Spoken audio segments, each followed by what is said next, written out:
A long time ago, in a faraway place, there was a land divided not just by a river or a mountain, but by an invisible line drawn across a map.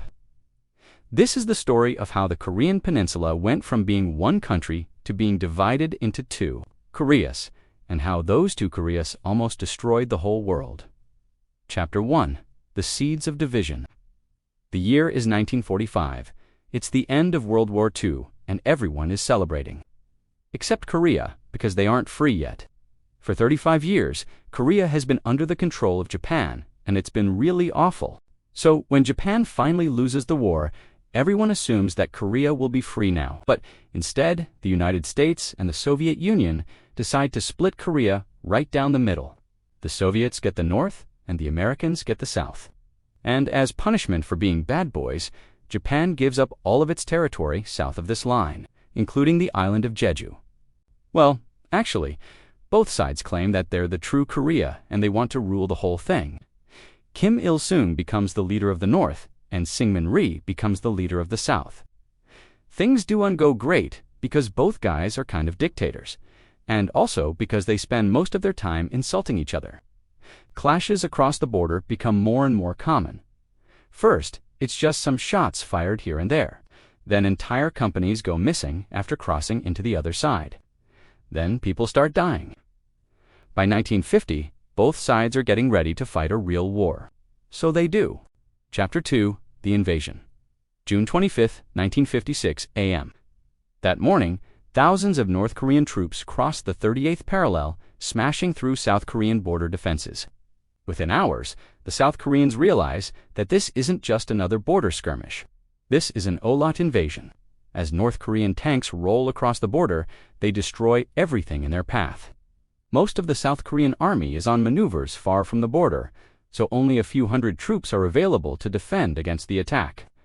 With their positions quickly overwhelmed, the South Korean soldiers retreat south. By July, the North Koreans have taken over most of the peninsula. They've captured Seoul, the South Korean capital, and they're heading further south. It looks like the South Koreans might lose the war before it even starts. But then the United Nations steps in. The UN Security Council passes a resolution calling for the North Koreans to withdraw back across the 38th parallel. But North Korea ignores this, probably because they did join the UN until 1991. So they were UN exactly enthusiastic about what the UN had to say. As the North Korean People's Army marches further south, the US and several other nations form a coalition to resist them. When American and South Korean troops finally arrive, it's too late to stop the North Koreans. But they do manage to slow them down. Eventually, both sides find themselves locked into a small pocket of land in the southeast corner of Korea, which becomes known as the Pusan Perimeter. With their backs against the mountains and the sea, the UN and South Korean troops desperately try to hold their ground. Chapter 3. The Bold Gamble. For weeks, the UN and South Korean troops hold off the North Koreans in the Pusan Perimeter. But it looks like they might be about to lose when General Douglas MacArthur comes up with a bold plan. He wants to cut off North Korean supply lines by taking over Incheon, a port city just west of Seoul.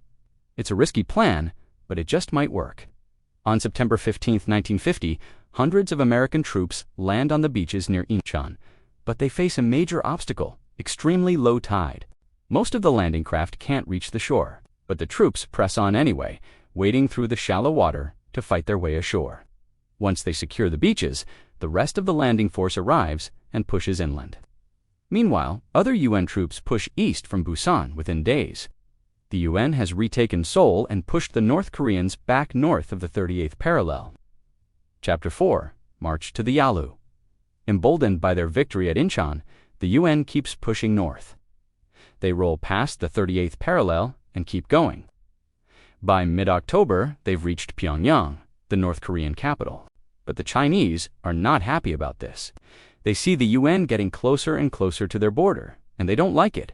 So they start sending troops to the border to stop them. But it's too late. By November, the UN reaches the Yalu River, the border between North Korea and China. It looks like the war is almost over, but then something strange happens. The Chinese suddenly cross the river and attack the UN. The UN is caught off guard and retreats through the winter.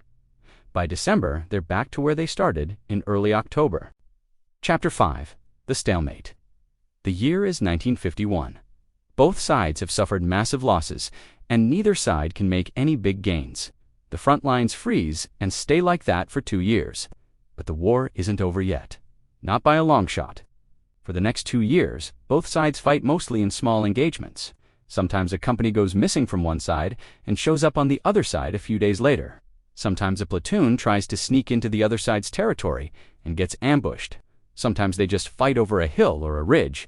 It's not very dramatic, but it's pretty deadly. Maybe because the average age of the soldiers is around 20.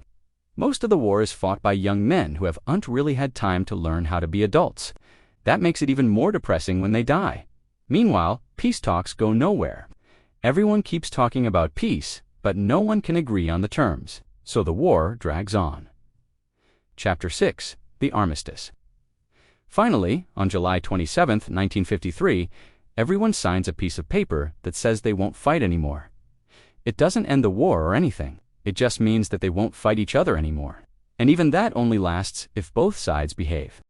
To make sure that both sides behave, they draw a line across the peninsula and call it the demilitarized zone. No one is allowed to cross it without permission, and no one is allowed to put any weapons on either side of the line. The war is finally over. Or maybe it isn't. Who knows? Anyway, after more than 3 years of fighting, everyone is exhausted. The UN and South Korea lost around 5 million people. North Korea lost around 7 million people. China lost around 2 million people. There are no more invasions, but there's still a lot of anger. Chapter 7. The Cold War Divide. For the next 40 years, Korea is the hottest spot in the Cold War. Both sides fortify their half of the border, putting up fences, watchtowers, and mines. Occasionally, someone crosses the wrong way and gets blown up. People live in fear that one day the war will start again. In the South, things are pretty good. The economy grows and the living standard improves. In the North, things are much worse. The economy is terrible. Food is hard to come by, and the dictator is insane. Because of this, many North Koreans try to escape to the South. But since the border is heavily guarded, most of them get caught and executed. In 1978, the U.S. withdraws most of its troops from Korea, but leaves behind a small force in case the fighting starts again. Chapter 8. Nuclear Ambitions. After the Cold War ends, the North Koreans realize that they're in trouble. If the Soviet Union and China won't protect them anymore, they need to be able to protect themselves. So they start building nuclear weapons to deter American aggression. In the early 1990s, the U.S. offers to help North Korea develop nuclear power. But after the government changes in the South, the North Koreans take this offer and turn it into a threat. The North Koreans kick out the inspectors and start building bombs. In 2006, they test the first of these bombs. It's a huge explosion that kills 11 people. Over the next decade, North Korea will test more bombs and also launch missiles. The UN and the U.S. respond with sanctions, but these don't seem to matter much. The missiles fly and the bombs explode. Chapter 9. A War Without an End. Today, the Korean Peninsula is still technically at war. The DMZ remains one of the most heavily fortified borders on Earth. Every day, North Korean and South Korean soldiers patrol the fence that separates the two countries. Technically, it's illegal to cross the border without permission. But occasionally, high-ranking politicians do it anyway. These days, most of the fighting happens in cyberspace and in the news. Now and then, the North Koreans fire off a missile, and everyone freaks out. And every few years, there are talks about ending the war and starting over. But so far, nothing has happened. If you're old enough to remember the Cold War, you know that it ended when the Soviet Union collapsed. But in Korea, it never did. In fact, it's gotten worse in recent years. So remember, the next time you're rewatching TV and you see a news report about the Middle East or Europe or Africa, remember that there's also a conflict happening in Korea. It hasn't made the news in a while, but it's still there. The war never truly ended. Thanks for hanging out with me today. If you enjoyed the video, make sure to hit that like button and subscribe for more awesome content. I love sharing these moments with you, and your support means the world. Got thoughts or questions? Drop them in the comments below. Can't wait to hear what you think. Until next time, keep exploring and stay curious.